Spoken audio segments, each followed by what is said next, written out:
Ladies and gentlemen, boys and girls, welcome back to Explorer Diving's YouTube channel. On today's dive we're going to be diving a really pretty shipwreck called the Princess Charlotte.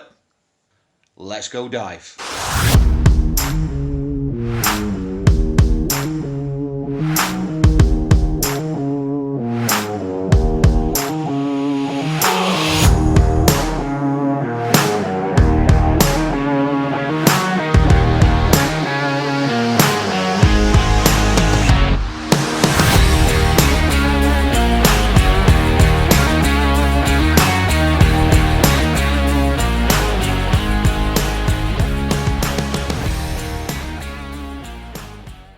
Another warship resting on the bottom in the Kingston area is the HMS Princess Charlotte. It successfully participated in the Great Lakes naval campaign against the Americans. It is the sister ship of the HMS Prince Regent, covered in our first video.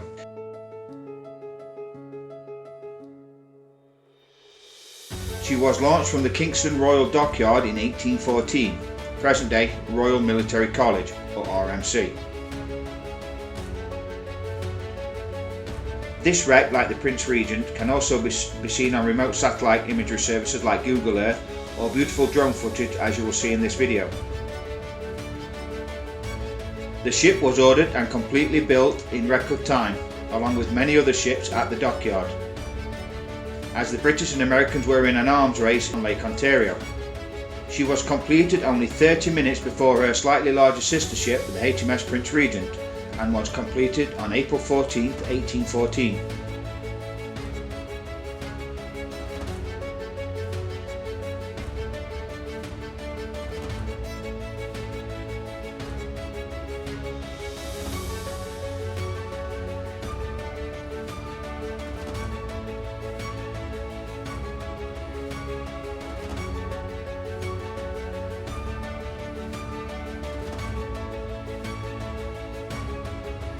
The ship was to be named the HMS Victoria, but was then changed to the HMS Prince Charlotte just prior to launch.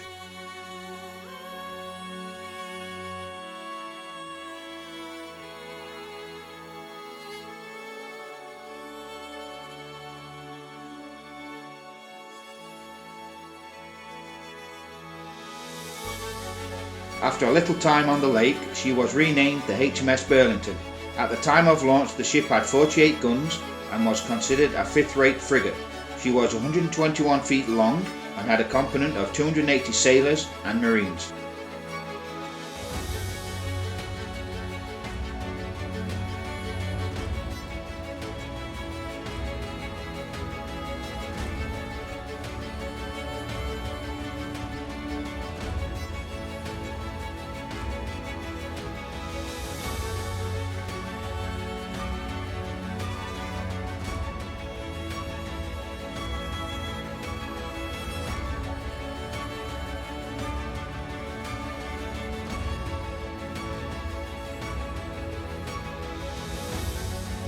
During her time in service, she participated in the attack at Fort Oswego and Sackett's Harbor. Both operations severely limited the ability of the Americans to produce ships for Lake Ontario.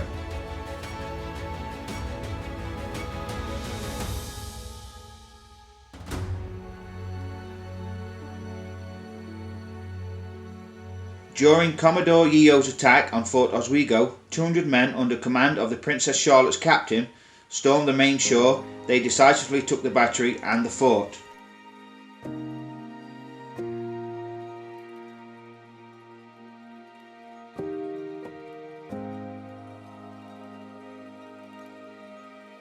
During the raid, the HMS Prince Charlotte's captain, Captain Mulcaster, was shot through the leg and was severely wounded.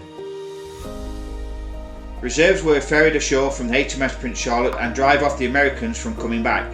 Returning from Sackett's Harbor, the ships and in the squadrons were filled with needed supplies, including prize rope, sails, and which the British returned to the safety of Kingston.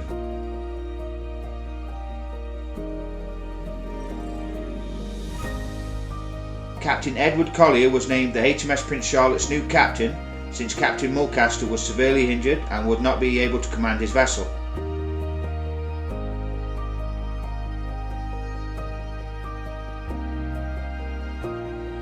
The next major campaign for the ship was participating in action against the American naval base at Sackett's Harbour. The naval blockade of Sackett's Harbour started on May 11th and lasted until May 29th.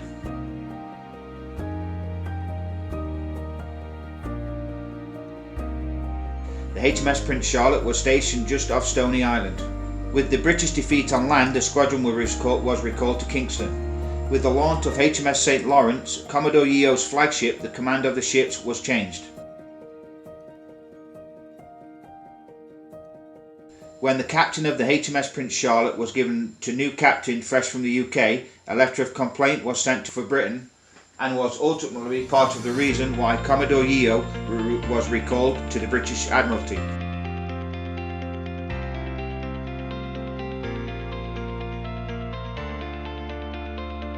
For the remainder of the war of 1812, HMS Princess Charlotte sailed in support of the much larger HMS St. Lawrence, which accommodated 700 men and 112 guns.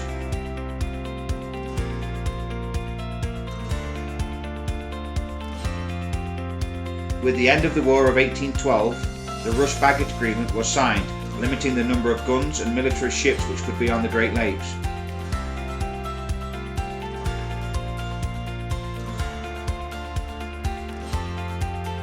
The HMS Princess Charlotte was put into reserve, in which the cannons were removed from her decks. The agreement limiting the amount of firepower between the two countries lasted up until the tragic events of 9/11 in 2001.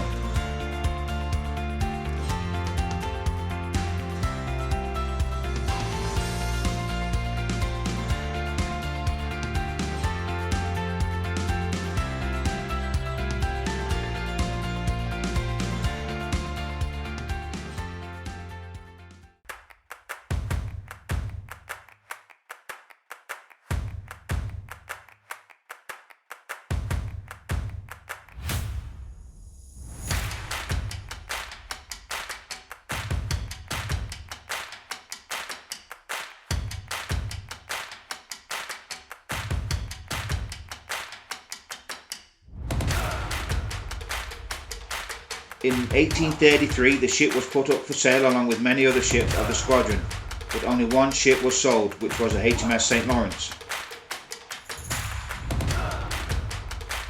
Eventually, the British took the HMS Princess Charlotte to Hamilton Cove, present-day Deadman's Bay, and scuttled the wreck, where she rests to this day.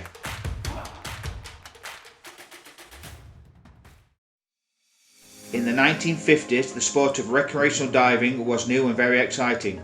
Local historians dove on the wreck and removed a lot of artifacts and measured the wreck.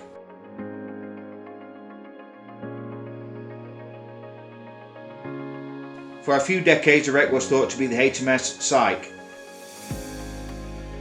In the 90s, a team from Texas A&M came up to measure and research the wreck site with the help of POW, Kingston and Parks, Canada.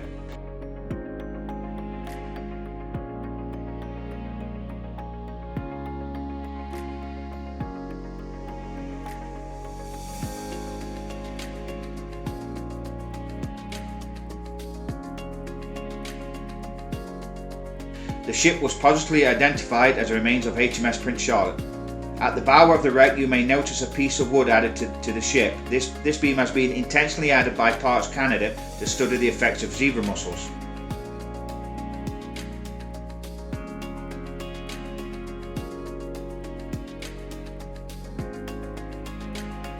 Entering the water in the summer and early fall, there can be a band of lakeweed close to shore. To get to this wreck, you will go to the Cfb Kingston Marina, also referred to as the Cfb Kingston Yacht Club. Going down the hill, you will see the chain link gate to the marina. From there, you look out to the west towards the mouth of the bay, and you will see a no anchor float on the wreck. The base marina puts the no anchor float near the wreck to help protect the remains.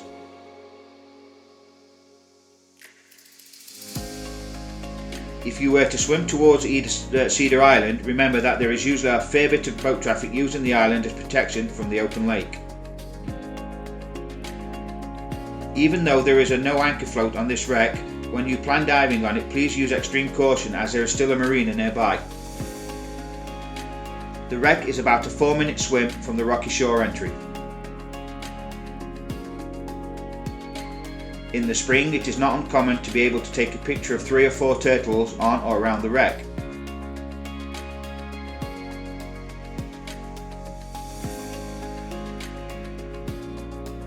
On the dive itself you will see the remains of the rudder, the beams of the hull and the decking of the HMS Charlotte. It is not very high off the bottom. There is scattered debris from the wreck in all directions.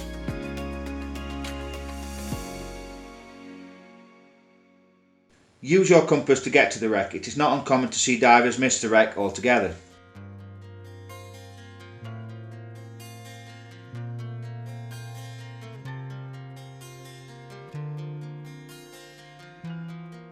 There is a no parking sign at the bottom of the road near the entrance point. Be aware of this, Cfb Kingston Yacht Club's property, and there is an entrance to the marina.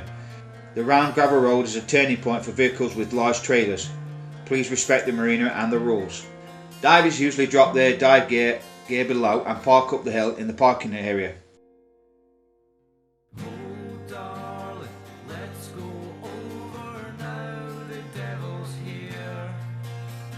Have fun, taking some history, and always have a beautiful and safe dive at HMS Princess Charlotte, Deadman's Bay, Kingston, Ontario.